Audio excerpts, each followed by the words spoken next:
A good rest of the song.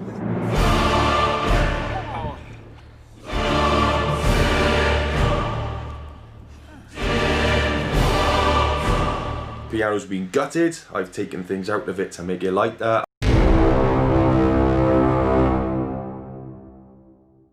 What's up everyone, it's Max here and I hope you're having a fantastic day. I wanted to make a video today to respond to a couple of comments that I've been receiving regarding the piano carry challenge that I did a few weeks back. If you haven't seen the video, make sure you check the link above. I posted it the day after I completed the challenge. So, cut a long story short, I carried a piano up a mountain in South Wales a couple of weeks ago, and it's had a massive amount of attention through the media, social media and things like that, which has prompted a lot of comments coming through towards me, and I just thought I would set the record straight really with regards to some of these comments I've been getting. So the first one I've been getting asked quite a lot is why did I do it? And a lot of the articles that sort of ran the story failed to actually mention that I was doing it for charity. They just kind of said that this guy has just done this.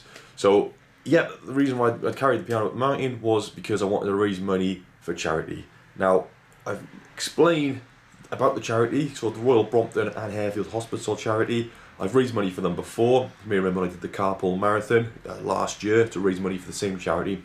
Now, if you check the piano carry video, I explain in that video why I'm raising money for that charity specifically.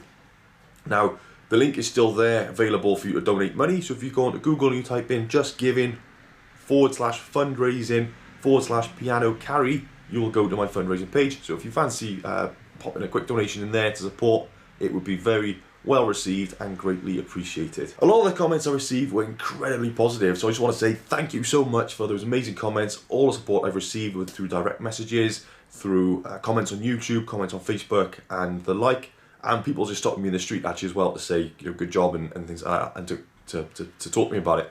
It has been amazing. So I would say the comments I've been getting have been 99.99% positive, and they've been amazing. I'm really grateful for the amount of support I've received from everyone about it. Another one, a few pedantic people have come up and they've messaged, put a comment saying that it's not a mountain because it is only 1,000 feet tall. Now it's actually 1,007 feet tall, I believe, and I explained in the video as well that yes, it does depend on what geologist you ask whether that classifies as a mountain or not. Back in the day, and some geologists, it used to be 1,000 foot used to be the limit for when a hill then becomes a mountain, and that was one of the reasons why I picked this specific mountain, was because there's actually a funny story about the mountain where it was initially a hill, and the local Welsh people decided to almost troll the English by putting some extra things on the top of it to increase the height of it to then become a mountain, to make the English surveyors look a bit stupid back in the day. So that was another reason why, because there's a bit of history behind the mountain. It's a cool mountain, it's near to where I live, and it's 2020, we're in the middle of a pandemic, and it's not particularly good in the UK in terms of how the pandemic is going. So it would be irresponsible of me to have taken me, my team, my support team, all the way to some other place in the country to do this challenge.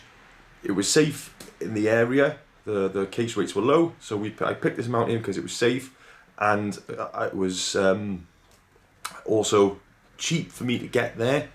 I didn't want to spend a load of money driving somewhere, putting myself in a hotel, putting my team in a hotel, hiring a van to take that, and the fuel is going to cost me to take that to a mountain further away when I'm trying to do it for charity. So I wanted to keep my costs as low as possible, so that the money I raised could go to charity. It's all well and good me saying I want to raise £1,000 for charity, but then if I'm spending over £1,000 to do the event, then I may as well have just donated that £1,000 to charity. A lot of people were saying that it looks like the piano's been gutted. I've taken things out of it to make it lighter. I can assure you I took nothing out of the piano. I don't know the ins and outs of them. I don't even know how to play the piano. I had a go at the top playing, and a few people can play the piano, did play it.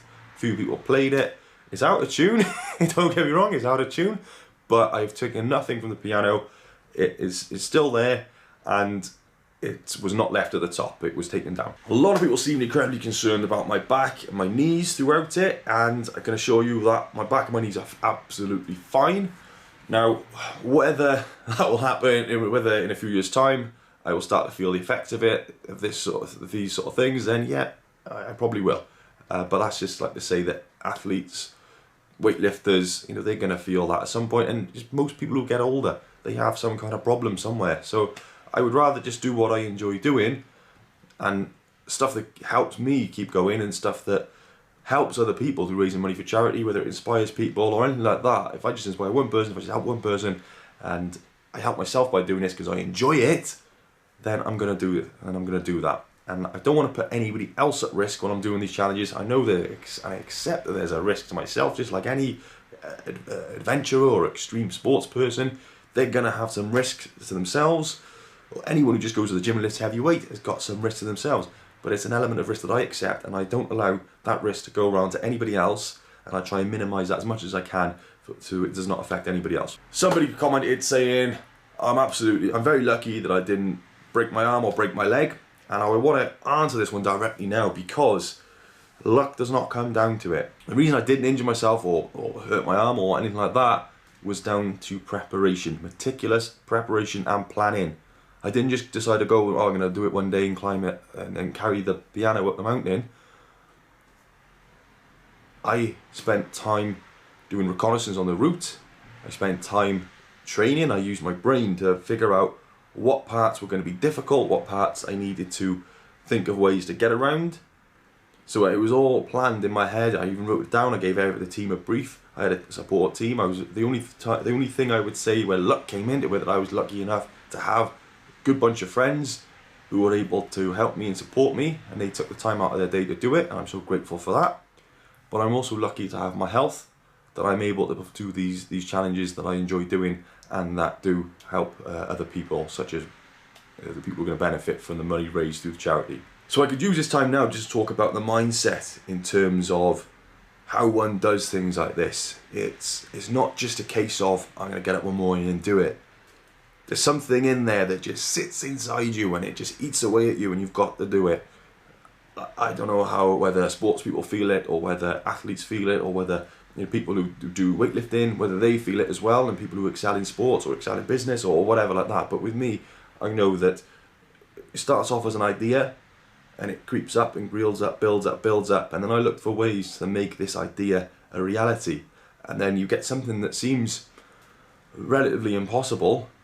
Initially, you put things in place, you build upon it, you use the right mindset, and then slowly then that little idea which started off as being impossible, it becomes a reality. And that's what I enjoy about it. I like the organisation of it, I like the planning of it, I like the challenge of actually how I'm going to do it. When you see a few minutes of a video clip of the challenge that I did, but you don't see the build up to it, you don't see the pain, you don't see the hard work, the dedication, the failure that you get from from training.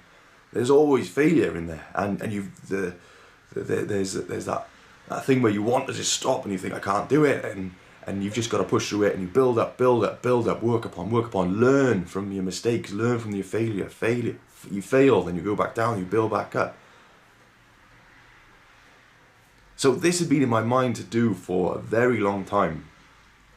Things happened, there was a pandemic, I was supposed to do it back in March, May time, and things weren't going right, and there was the pandemic and I had to stop it. But it was still there in my mind, I was going to do it, and then it just got to the point where summer was running out, and I thought, you know what, I'm just going to have to stop talking about it, I got to stop thinking about it, and I'm just going to have to get it done. And then I gave everyone about less than 2 weeks notice from my friends that I was going to give it a go, put my support team together, made sure I wasn't in work, got things in place, the logistics in place to get it done, planned the route, gave everyone an idea of what I was doing, and spoke to the local authorities to make sure that I wasn't going to get in trouble for doing this.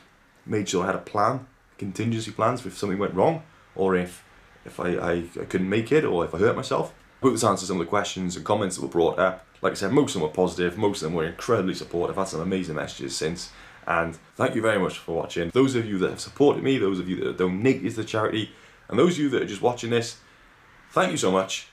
And we'll move on to the next challenge fairly soon, which is going to be bigger, it's going to be better, and I want you to be with me every step of the way. Thank you very much, and I'll see you soon.